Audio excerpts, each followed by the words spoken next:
Hello learners, welcome to IAS Marathon, and here guys we are with a new lesson and with a new series on modern Indian history. Guys believe me, इस series के बाद आपको कहीं भी किसी भी चीज़ को देखने की ज़रूरत नहीं है. हाईली रिलायबल सोर्सेज का इस्तेमाल क्या है.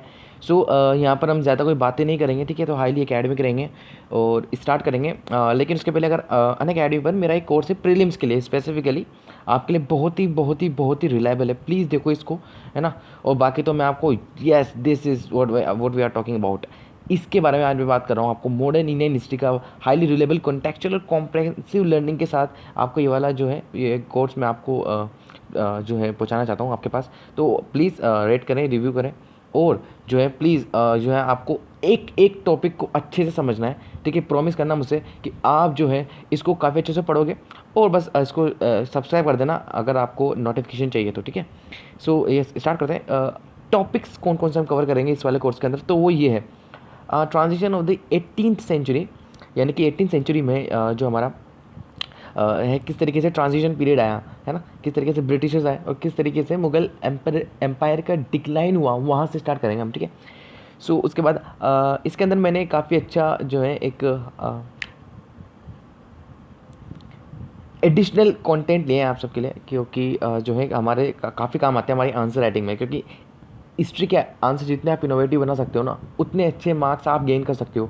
बिकॉज एवरेज और जो स्टोरी है, जो इवेंट्स है, जो डेट्स है, वो तो सब लिखते हैं, जो डाटा है सब लिखते हैं. लेकिन जो इसके अंदर मैंने एडिशनल कंटेंट डाला है वो आपके लिए शायद ज़्यादा हेल्पफुल रहो आपके आंसर में, आंसर राइटिंग एनरिचमेंट में, ठीक है. आंसर एनरिचमेंट करने के बारे में सोचो, अब वो लेवल है आपका, है ना. तो उस लेवल के बारे में हमको डिस्कस करना है यहाँ पर, तो डिस्कस करेंगे. उसके बाद हम बात करेंगे फाउंडेशन किस तरीके से ब्रिटिश एम्पायर का पड़ा, ठीक है. उसके बाद हम बात करेंगे कंसोलिडेशन और गवर्नेंस, यानी कि इसके अंदर justice system, law and order और जो इनका पुलिस सिस्टम और एजुकेशन सिस्टम था किस तरीके से यहाँ पर इस्टेब्लिश किया, क्या उसकी लेगेसी है, क्या अभी भी हम उसको फॉलो करते आ रहे हैं, तो वो हम डिस्कस करेंगे. अर्ली इंडियंस रिस्पॉन्स क्या थे, है ना, जैसे कि डिफरेंट सेक्शंस थे, रेवोल्यूशनरीज थे, ठीक है. बहुत सारे थे, ठीक है. इसके अंदर मैं आपको एक एक के बारे में बताऊंगा. यस, मूवमेंट्स का भी अलग से पढ़ेंगे हम, है ना. सो अर्ली इंडियन रिस्पॉन्स क्या था, यानी कि जो सोशल रिलीजियस रिफॉर्म्स मूवमेंट्स थे वो क्या थे. तो ये जो है वो जहाँ से क्वेश्चन बनते हैं और यही जो है आपको सबसे ज़्यादा तंग भी करते हैं, मुझे पता है आपको जो है इन चीज़ों को पढ़ने में, लेकिन बहुत ही ज़्यादा इंटरेस्टिंग वे में पढ़ाऊँगा तो आपको काफ़ी अच्छा इसमें हेल्प मिलेगी, ठीक है. तो द रिवोल्ट ऑफ 1857 बहुत इंपॉर्टेंट है ना, तो इसको काफ़ी अच्छे से कवर करेंगे. Colonial economic policies and economic nationalism, उसके बाद अर्ली नेशनलिज्म और उसका एनालिसिस. उसका the age of Gandhian politics, ठीक है. हालांकि इसका रिलेवेंस कम हो चुका है अभी, लेकिन फिर भी हम इसको बहुत ही एक क्विक रिव्यू ले लेंगे इसका, ठीक है.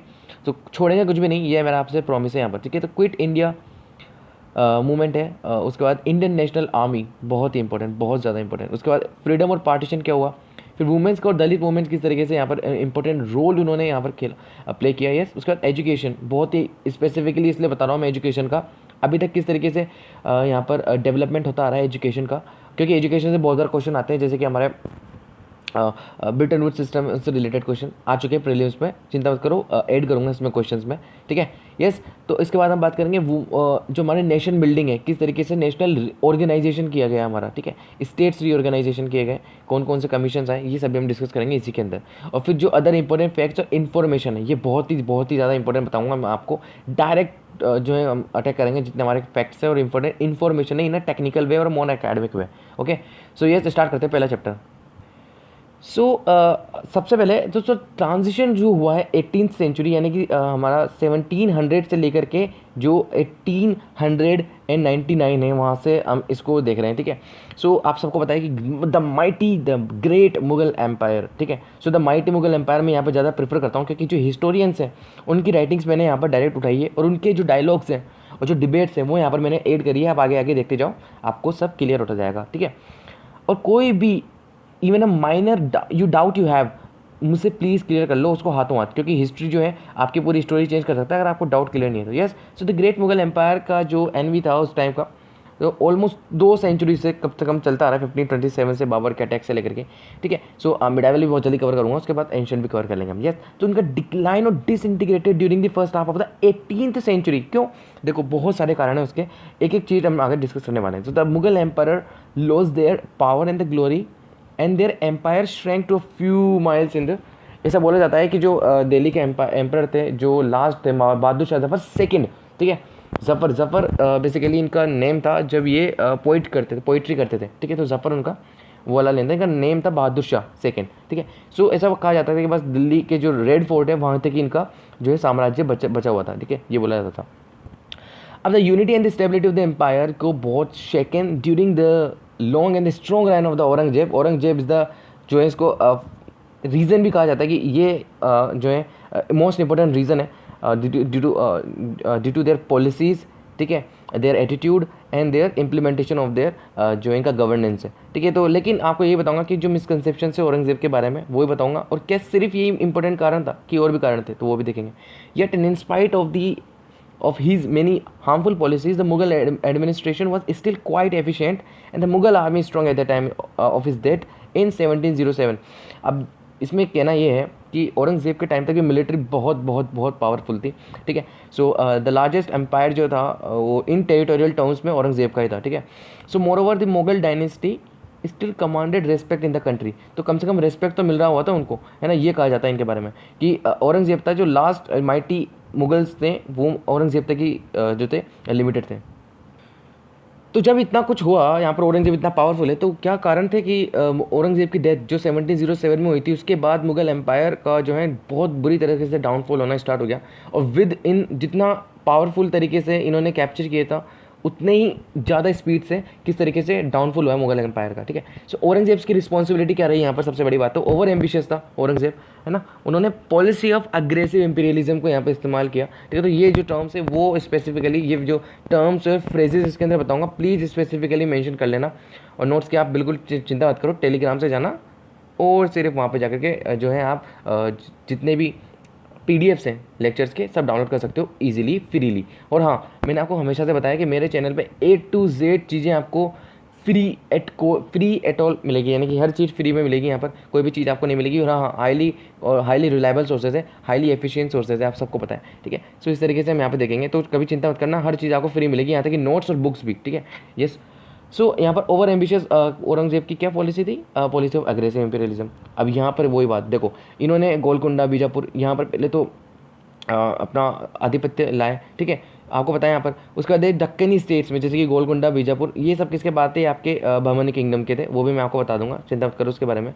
यस। सो द कर्नाटका और द महाराष्ट्र मराठास, ठीक है, तो यहाँ पर भी बहुत ज़्यादा परेशान थे मराठास से, कौन, औरंगजेब आप, तो उनके लिए एक स्पेसिफिक पॉलिसी बनाई थी औरंगजेब ने, ठीक है। सो अब occasionally paste up there mutual jealousy बहुत ज़्यादा होती थी, ठीक है। तो इन्होंने क्या किया, जो यूनाइटेड फ्रंट बनता था मुगल एम्पायर के अंदर वो बनना ख़त्म हो गया, ठीक है। मतलब जो मुगल इम्पीरियलिज्म है, ठीक है, तो वो ऑफर करना यहाँ पर ड्यू टू म्यूचुअल जेलिसीज वो यहाँ पर एब्रप्टली जो है डिसमिस किया जा चुका था यहाँ पर, ठीक है। दो Aurangzeb succeeded in the reducing Bijapur Golconda and killing of Sambhaji, but the successes only mark the beginning of the greater difficulties. इन्होंने इतने सब कुछ तो कर दिया, लेकिन देखो मराठास के जो ये रूलर थे संभाजी, ठीक है, शिवाजी के बेटे, तो किस तरीके से इनका मर्डर किया गया, इनकी किलिंग की गई बाय दी औरंगजेब, उसके बाद और ज़्यादा भड़क गए थे मराठास। यस। सो अब सक्सेस जो है इनको मार्क की गई थी beginning of the greater difficulties, यानी कि जितनी भी सक्सेस मिली ना बीजापुर गोलकुंडा और बहमनी किंगडम के जितने भी स्टेट्स थे जहाँ पर ये साउथ तक गए थे बेसिकली, तो ये और ज़्यादा डिफिकल्टीज आई, जैसे कि डेक्कन अल्सर बोला जाता है कि औरंगजेब के डेक्कन का एक अल्सर, एक फोड़ा बन चुका था उसके पॉलिसीज़ में ये, ठीक है। सो अब यहाँ पर बात आती है कि ज़्यादा फेटल हुआ मुगल एम्पायर के लिए स्पेनिश अल्सर, जैसे कि स्पेनिश अल्सर बोला जाता था, ठीक है, जैसे कि नेपोलियन के लिए हुआ था वो, ठीक है। नेपोलियनिक एम्पायर पता है आपको 1800 से लेकर के 1815 तक फ्रेंच एम्पायर बहुत ही अच्छी हिस्ट्री है, वर्ल्ड हिस्ट्री मेरी तो फेवरेट है, तो आपको कभी बताऊंगा मैं उसके बारे में, ठीक है। तो ऐसा बोला जाता है कि यहाँ पर ये जो कॉन्टेक्स्ट है ना, ये आपके आंसर में 4 लगा देते हैं कि the Deccan ulcer proved as fatal to the Mughal empire as the Spanish ulcer proven to the Napoleonic empire. आपको पता है स्पेनिश किस तरीके से अटक गए थे यहाँ पर, ठीक है, नेपोलियन, ठीक है। उसके बाद जो स्पेनिश की एक दूसरी बोर्बन डायनेस्टी थी वो वापस आ चुकी थी इटली में भी, ठीक है, और जो है मोर ऑफ दी आपका जो यूरोप है, तो वहाँ पर कम बैक किया था इन्होंने।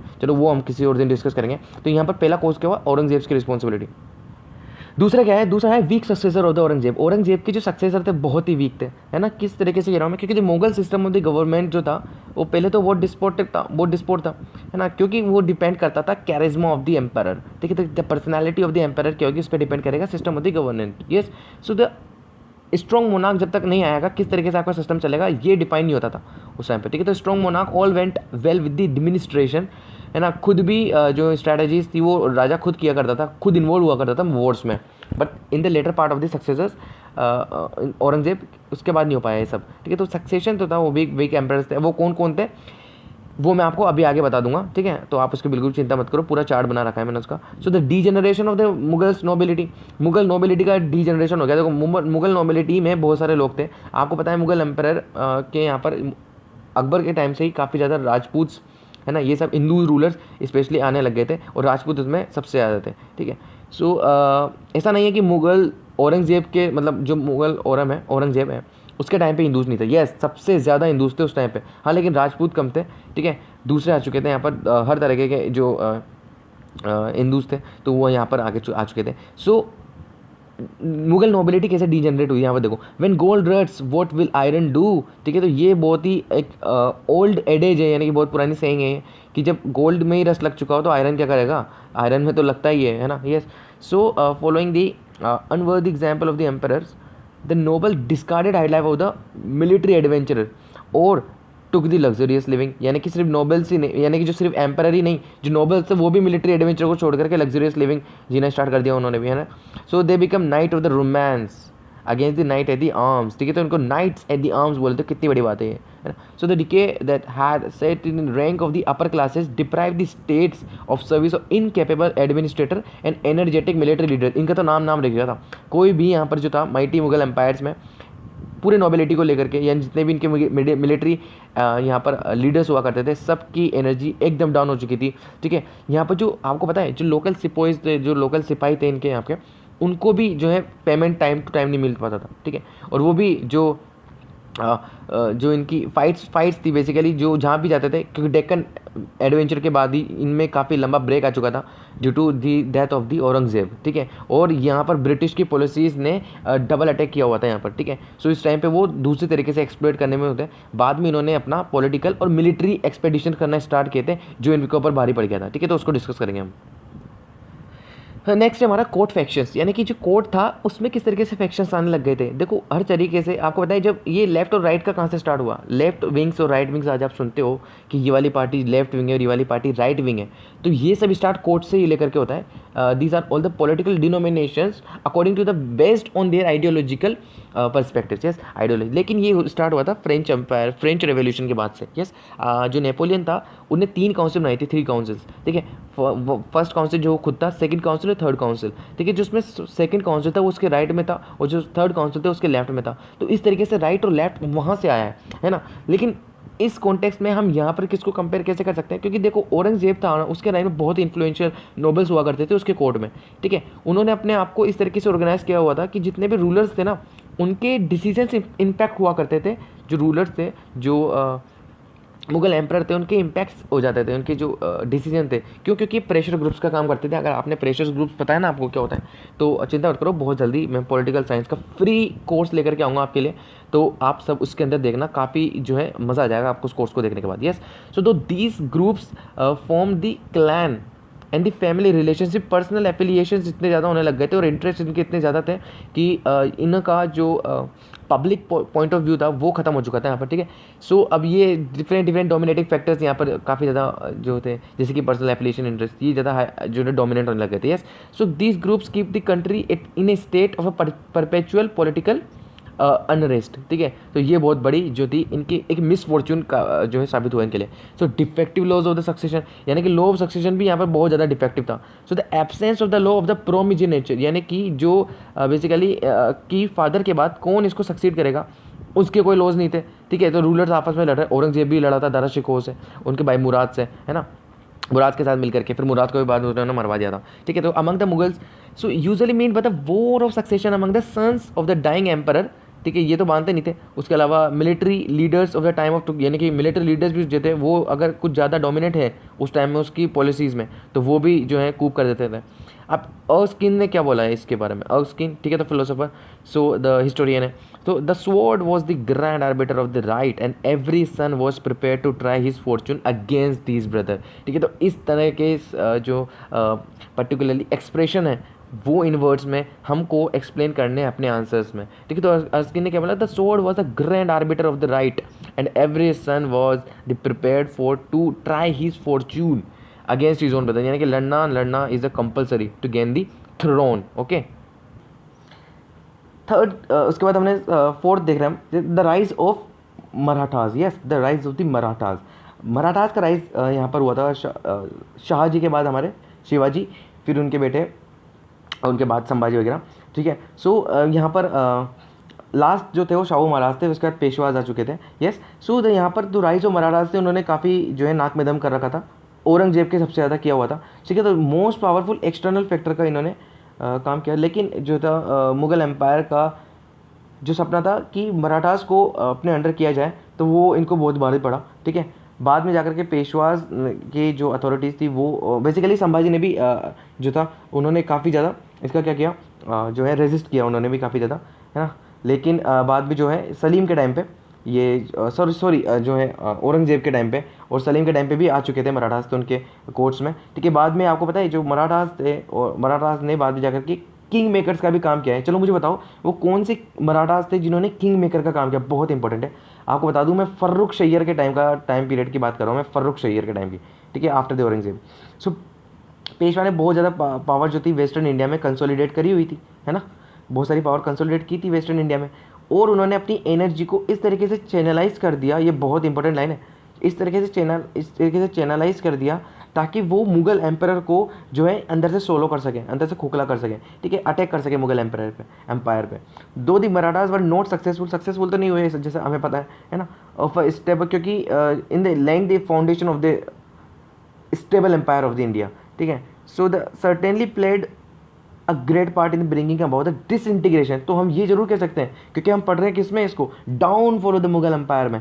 ठीक है, तो डिसइंटीग्रेशन करने में तो काफ़ी ज़्यादा जो है मुगल एम्पायर के मराठास ने यहाँ पर इंपॉर्टेंट रोल प्ले किया है। सो मिलिट्री वीकनेसेस देखो, अब मैंने आपको स्टार्टिंग में बता दिया था कि वीक रूलर्स वो एक्सपेंडिचर करते ही नहीं थे। ठीक है, तो मिलिट्री मुगल एम्पायर की मिलिट्री बहुत वर्ल्ड फेमस थी, आपको पता है, लेकिन जो थी पूरी एफिशिएंसी पूरी खत्म हो चुकी थी। ठीक है, ऑर्गेनाइज बिल्कुल भी नहीं थे, जो पहले मोर और लेस फ्यूडल बेसिस थे जो कॉमन सोल्जर, और allegiance of the mansabdar rather than the emperor. ठीक है, तो यहाँ पर ये जो था हावी होने लगे थे, डोमिनेट कौन, मनसबदार साहब के। So the soldiers looked upon the mansabdar as he chief, not as an officer. ठीक है, क्योंकि मनसबदार तो ऑफिसर ही थे जो एम्पायर किया करते थे। मनसबदार कब से स्टार्ट हुए थे, आपके जो अकबर है जब से। ठीक है, सो इनको जो सोल्जर दिया करते थे, फिर बाद में वॉर के टाइम पे सारे मनसबदार अपनी आर्मी की टुकड़ी को लेकर के आते थे, वो फाइट करते थे, इस तरीके से सिस्टम था। लेकिन बाद में क्या हुआ कि सेंटर ऑफ पावर ट्रांसफ़र हो चुका था आपके फ्यूडल बेसिस पे मोर। ठीक है, क्योंकि अब मुगल एम्पायर तो है ही नहीं जो इंपॉर्टेंट इम्पैक्ट डाले। ठीक है, तो वो अपने मनसबदार को चीफ मानने लगे थे। So the defects of this system though evident enough in the revolts of the Bairam Khan और महाबत खां के बारे में आप सुन सकते हो, है ना। Mahabat Khan during the time of the Salim and Bairam Khan during the time of the Akbar और हुमायूं। ठीक है, so assume the alarming proportion of their under the later Mughal की, तो बहुत इंपॉर्टेंट है ना, तो याद रखना military weaknesses is the most important.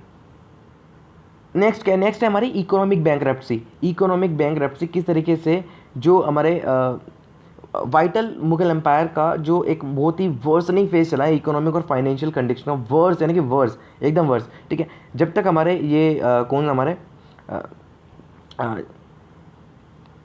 जो लेटर मुगल्स रूलर्स थे उन्होंने इतनी लेविश लाइफ स्टाइल थी उनकी कि उनके खजाने खाली हो गए। नो सोर्स ऑफ टैक्स, कोई सोर्स नहीं था, क्योंकि टैक्स कौन वसूल कर रहा था, द यूरोपियन पावर्स, है ना। कहीं फ्रेंच थे तो कहीं डच थे, कहीं पोर्तुगीज थे, तो ब्रिटिश तो ऑल ओवर इंडिया जो है स्प्रेड करने की पूरी तैयारी कर चुके थे वो। ठीक है, अब आपको बताया कि बहुत ही वर्स्ट कंडीशन थी जब औरंगजेब का, क्योंकि औरंगजेब ने बहुत सारे मिलिट्री एक्सपेडिशंस किए थे साउथ में, उसके लिए उन्होंने कहाँ पर, ईरान इराक में भी काफ़ी ज़्यादा उनका डोमिनेंस था। यस, वहाँ पर बेसिकली आर्मी से लड़े हुए थे, है ना, अफगानिस्तान वाले रीजन में।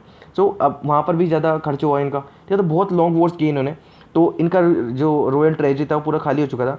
ठीक है, अब मुझे एक ऐसे मुगल एम्पायर का नाम बताओ जिसने बहुत ही लेविश लाइफ स्टाइल जी हो बाद में औरंगजेब के, उसका नाम भी उसी तरीके से पड़ गया, बताओ मुझे ना, तो बहुत इंपॉर्टेंट है। So nature of the Mughal state is the जो आपका अदर फैक्टर है downfall of the Mughal empire में। So nature of the Mughal state, देखो जो मुगल गवर्नमेंट थी ना वो इसेंशियली तो पुलिस गवर्नमेंट ही थी।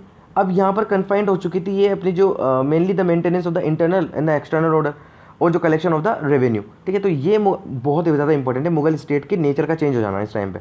यस, सो अब वीकनेसेस क्या थी मुगल एम्पायर की, जो अभी तक हम डिस्कस करते आ रहे हैं 18th सेंचुरी में मराठास राजपूत और जो हिंदू कम्युनिटीज़ थे उनको जो है बहुत ज़्यादा जो हमेशा से उनकी क्या कर रहे थे, इंतजार कर रहे थे कब उनको मौका मिले, कब वो जो है अटैक करें। तो उनको हमेशा से यहाँ पर मौका मिला क्योंकि सब राजपूत तो उनके अंडर में नहीं थे, है ना। बहुत सारे ऐसे थे जैसे कि महाराणा प्रताप थे।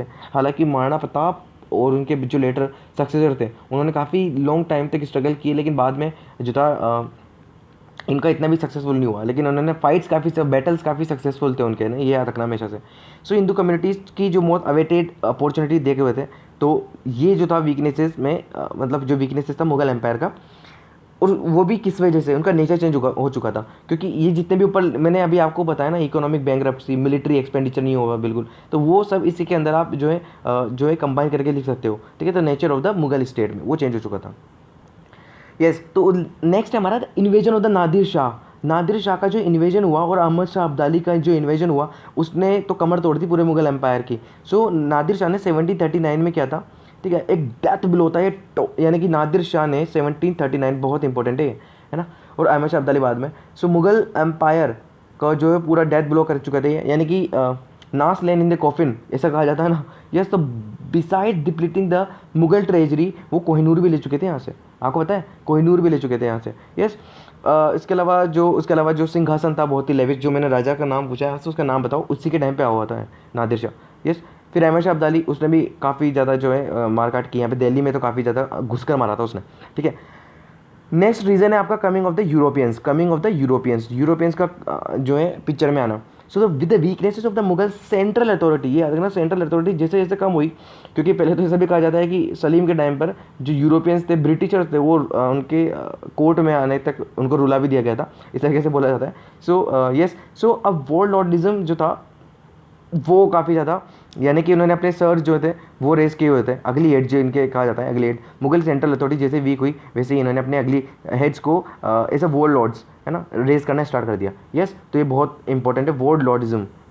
यस, अब यहाँ पर बात आती है European companies also acted is a war Lord, यानी कि अब ईस्ट इंडिया कंपनी जो आई हुई थी, उसके अलावा सिर्फ ईस्ट इंडिया कंपनी नहीं थी, उसके अलावा फ्रांस की भी थी, है ना, डच की भी थी, स्पेन की भी थी, पुर्तगीज़ की भी थी। यस, तो उनको भी ये कंपनियाँ थी सारी, है ना। अब बस जैसे पुर्तगीज़ थी, उनको फुल सपोर्ट था गवर्नमेंट का, और उसके अलावा फ्रेंच को नहीं था, है ना, यूरोपियंस में, और ब्रिटिशर्स को फुल था, है ना। इंडिपेंडेंस मतलब फुल थी, इंटरफेरेंस बहुत कम था।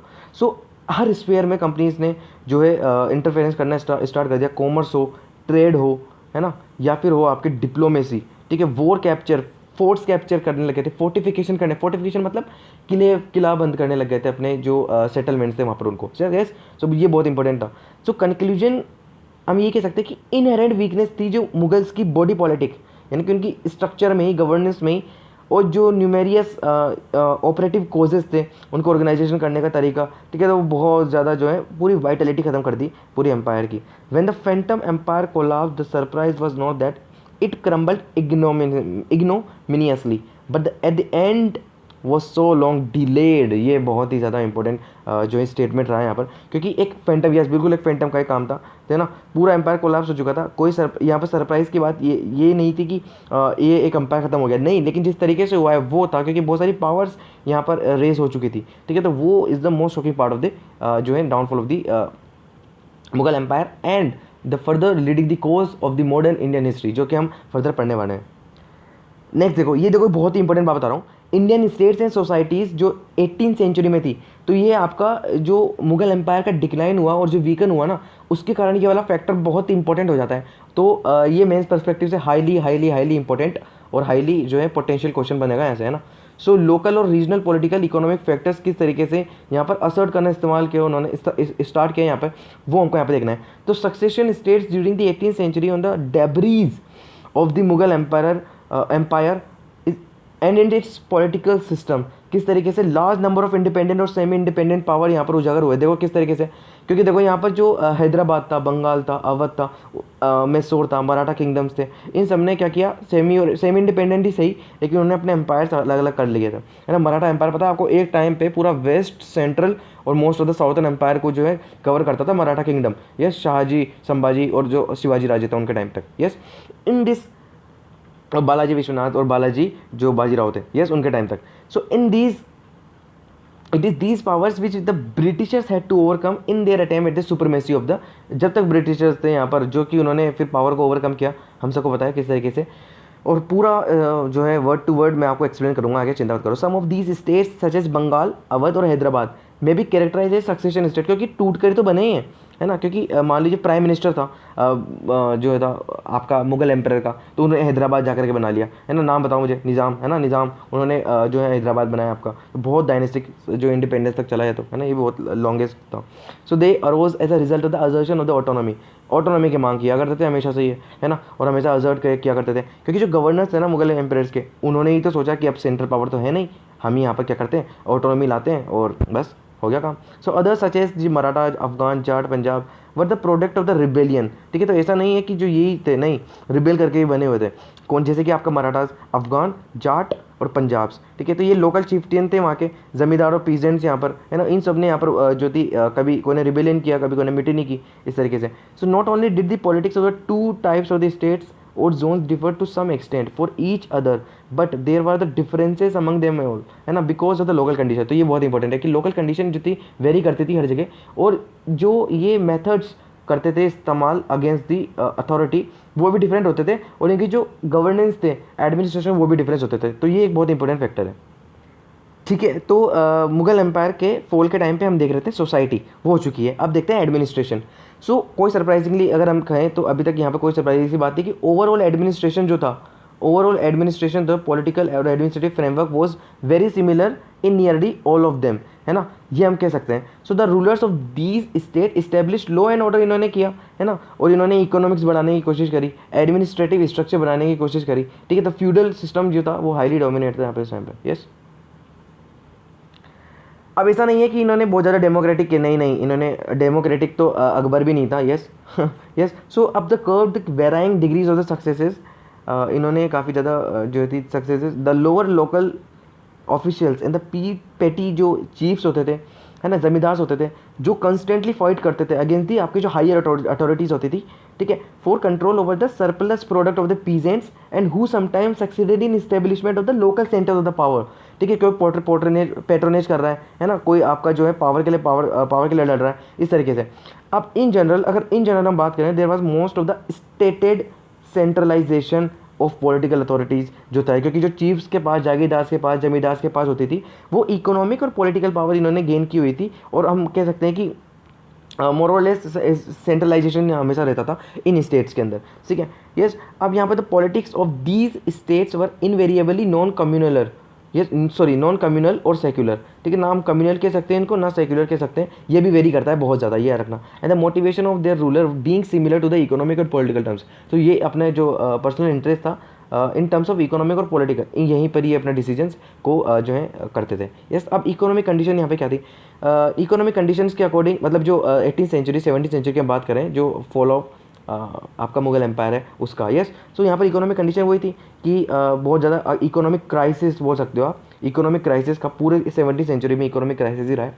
All of them remain basically rent extracting states, ठीक है। तो जमींदार थे, और जो जागीरदार थे, whose number and politic strength constantly increase, मैंने आपको कहा कि फ्यूडल जो था सिस्टम बहुत ज़्यादा अपने चरम पर था, इज इट्स हॉरिजन, ठीक है, उसके ओरिजिन पे था इस टाइम पे, यस। अब while the states prevented any break down in the internal trade even to promote the foreign trade also, है ना, यानी कि फॉरेन ट्रेड को ये क्या चाहते थे कि प्रिजर्व करना चाहते थे, ठीक है, क्योंकि जो इंटरनल ट्रेड था, है ना, और जो फॉरेन ट्रेड था, इनके साथ इकोनॉमिक कंडीशन जो थी इनकी अच्छी हो सकती थी उस टाइम पे, बट इन्होंने अपनी जो बेसिक इंडस्ट्रियल थे, कॉमर्शियल थे, उनको मॉडर्नाइज करने की कोई कोशिश नहीं की, है ना। तो यस, ये बहुत बड़ा लूप होता है, लेकिन इस टाइम पे वहाँ पे क्या हो रहा था, सोचो वहाँ पे क्या हो रहा था, ब्रिटेन में इंडस्ट्रियल रेवोल्यूशन की स्टार्टिंग हो चुकी थी, याद रखना 17th century is the most important part है यूरोपियन हिस्ट्री का, यस। अब this largely explain their failure to consolidate themselves और the ward off the external attacks, तो ये बहुत ज़्यादा हुआ है, और वेस्ट जो था सबसे ज़्यादा वुलनरेबल था इस टाइम पे,